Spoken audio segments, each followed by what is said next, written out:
Hey, it's Chris from The Chris Stefanic Show, where we dive into how to live a more joyful life every day in your everyday life, the kind of life that God dreams of for you. Check it out. Nowadays, it's like, oh, well, let's give you estrogen. You know, now this is probably what you are. Right. You're born in the wrong sex. You'll feel finally at home if we do a social transitioning. We can change your name. Define social transition. Define these steps that people take. Well, there's typically four. First is a social transition. You can change your preferred pronoun, not just he or she, but they or ze. There's a whole list of different. They singular. Yeah, right. Plural, you name it. What restroom you're using, how you present in your attire, your name. That'd be the kind of the social element. Following that would be puberty blockers, which you could give to like a 9-year-old kid, so that their body does not go through puberty. Because of course, at 9 years old, you've got your identity all figured out. So let's give you some life-altering drugs. Then after that would be the cross-sex hormone therapy, where the girls are getting testosterone, the boys are getting estrogen. Typically sterilizing these kids, and then at last, what ends up happening is the gender affirmation surgery. Used to be called the sex change operation. They partly don't call it that because you can't change your sex. I mean, they found more than 1,550 sex-specific genes, meaning your arteries are actually male or female. Your kidneys male or female. Your esophagus, your hair, your bone, everything's male or female. Every single cell is sexed.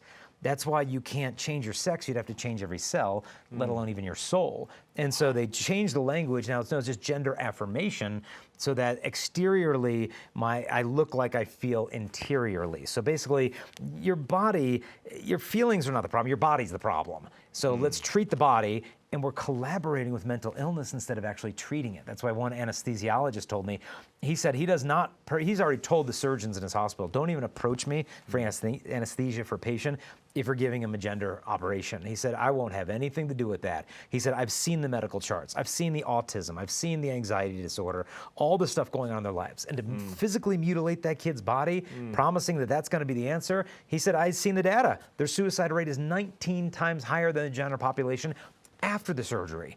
It's not the answer. The suicide rate increases after the surgery. Yeah, typically there's a brief time of euphoria where it's, I'm finally there. Okay. But then they realize this didn't solve the problems.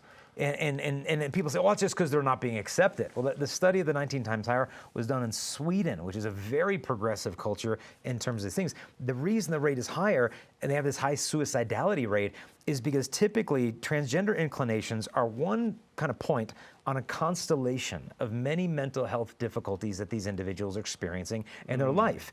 And to surgically mutilate the kid and tell them once you get that, everything's going to be good, then they come out of the anesthesia, whether it's a week later or several years later, so to speak, and it's like, wait a minute, I hurt my body. I didn't solve my problems. And so a friend of mine is personally friends in Canada with more than 100 detransitioners. These are individuals they've gone through the whole process, social transitioning, puberty blockers, cross-sex hormones, surgery, and years later realized that was a really big mistake.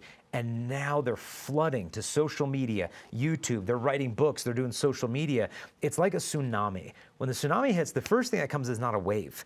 The first thing that comes is the shoreline goes out. And people are like, wow, if you don't know what a tsunami is, you're like, this is really cool. There's a coral reef. We can walk out to this little shipwreck. And you just start wandering out into the sand. The people who know that that's how tsunamis work, they head inland. They get up in a high place because the waves are coming. And I'm telling you right now, the whole culture is out to sea with the transgender thing. But the waves are coming of these detransitioners, and their voices will not be silenced in another 10 years or so. Please God. They're going to beg people, don't do this. There's a better answer. Yeah, and I think this problem culturally might be solved in the courts, because if this happens to a kid when they're 9, and what could have been passing becomes a permanent decision that they suffer from. Oh yeah, someone's going to get sued. Yeah, and that's going to wake people up. Man, wasn't that awesome? Be sure to smash the subscribe button. Hit, smash, demolish the subscribe button, however you want to say it, and share it with everybody you know. I get so much out of these conversations. I know you always will too. So come join me in this journey to life to the full, and we'll see you in the next video.